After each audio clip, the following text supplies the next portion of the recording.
So this may be the first of a couple of videos because I'm not really sure how to edit. I mean, I guess I could. I've got three different computers, including this phone. Anyway, we'll see. Right now, I'm just going to film some of this, explain some stuff, set some stuff up, start the camera again. That's the only idea I really have.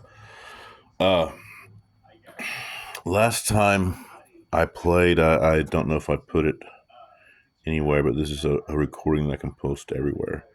Uh, This is a Deep Gnome lady rogue, uh, Rosalind. She is part of the Feathers and Scales team, and I've selected her this die. So I've got enough that I can have one for each character, and that will help me. I could roll them all at the same time if I needed to, or separately. Anyway, this is Niobe. She's a Yuan-ti, which is Yuan-ti are magic snake people, but they're humanoids that try to take on snake attributes. Well, she's a child of two of those.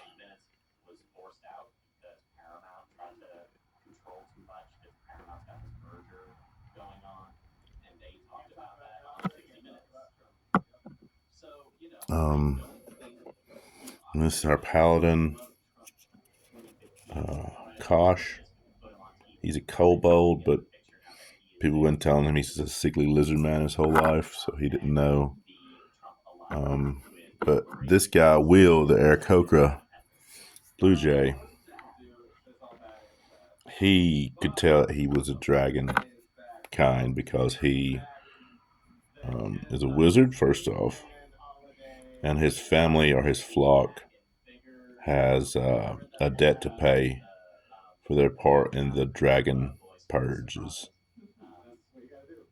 So whenever he sees any kind of dragon kind, he's supposed to help him. That's the group. Fast forward a little bit, and they've been out. They headed south from Boat Town through the swamps to get to the Cloud Tower to talk to the cloud giant that lives there. So on their way, they were dashing between the Shahaugan kingdom and the Yuan-ti kingdom. And so instead of having to fight all her family, Niobe and the other ones, they talked and decided to go away from the Yuan-ti and deep into Shahaugan territory. The Shahaugans were they fought a Shahaugan baron, and then they defeated the baron and some priestess, but the high priestess got away. They were using a bowl of elemental water summoning.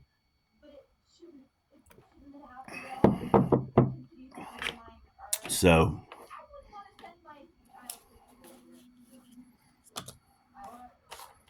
they have I had the battle and I did it kind of where the Shahaugan Baron was kind of a bad leader. So he made people go fight and kind of like did it one on one. And basically, I kind of nerfed the whole the guys against the party, but I also felt like I nerfed the party too because the druids got call lightning, and when you got that, it's got an area.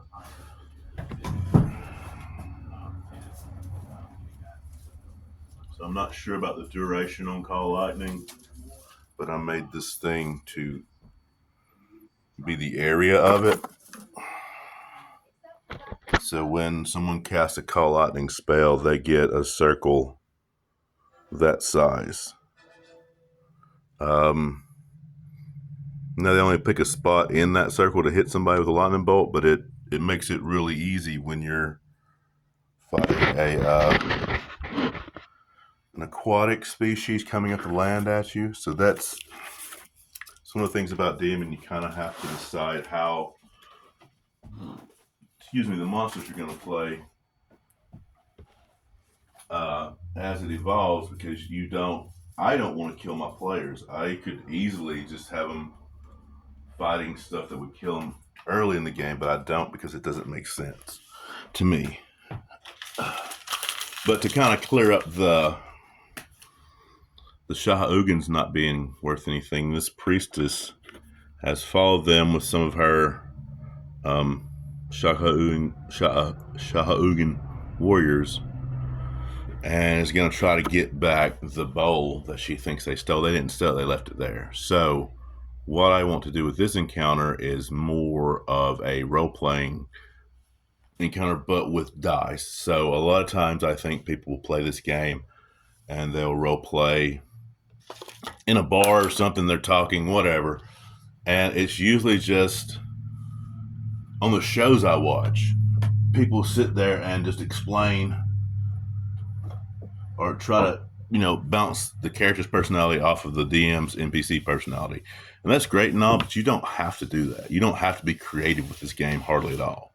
This game is meant to be a playable system.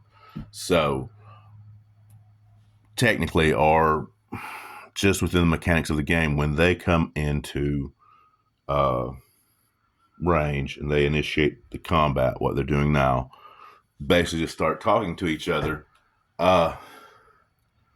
Because I know both sides, the Shahaugen are saying, where's the bowl? The other guys, we don't have your bowl. I don't believe you. So that is right there.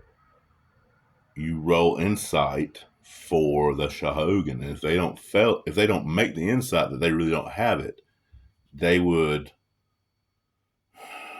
if they don't make the insight, then they would believe that they were lying to them, even though they're being honest. So all you have to do is you look up the Shahaugen priestess abilities, roll insight versus a DC on that to tell if they're lying or not. You would usually roll it against somebody's deception, but this is not they're not being deceptive. So there's no need to make the players roll a deception. You just have the NPC roll, an insight. As the DM, I'll set the DC to about 12. I mean, I could put it up to 14 if I wanted to be a jerk about it. But like 10 to me is always like, it's just reasonable. Everybody gets that. So if they don't believe them, that's a little bit off of regular because they obviously don't have it because I know it and they know it. But regardless, you have to have your monsters and NPCs not knowing stuff also the way the players can't have their characters knowing stuff. That's why I don't really like people sitting around talking with each other to resolve something between some characters in a game. I like the role playing, but that's arbitrary. You can't prove the DM that you won a conversation because I've had to sit and argue that my DM killed my bard by just not allowing us to do anything without having proficiency in it. And I'm like, that just kills all of my what's it? Jack of all trades. So the bards have a special ability that lets them be a little bit good at anything, like a little bit better at everything. And unless you allow your character to say, hey, I want to take my action to investigate and let them roll, or I want to take my action to build this, or you take your action to use a set of thieves tools. Even if you're not proficient in thieves tools, that just means you roll the roll with just your dex bonus instead of your proficiency 2 bonus. That's like the whole form of the game. But then to have somebody like, no, you can't use anything mechanically until I tell you that you can. Like, I can't perceive. I can't. Yeah, it was a lot. So, in the interest of making sure this game is fair, in situations where you have to decide whether or not somebody believes somebody, that's what the deception and intimidation, all these skills that people hardly ever use, that's where they go. So I'm going to stop it. I'm going to get the books together that I need to figure out the numbers to roll and see if the roll is above or below that number. And then we'll see if she believes or not. And if that's not... Anyway, I was just going to say more, but I think I should stop it because I could just sit here and keep talking. So I will stop it and go do that.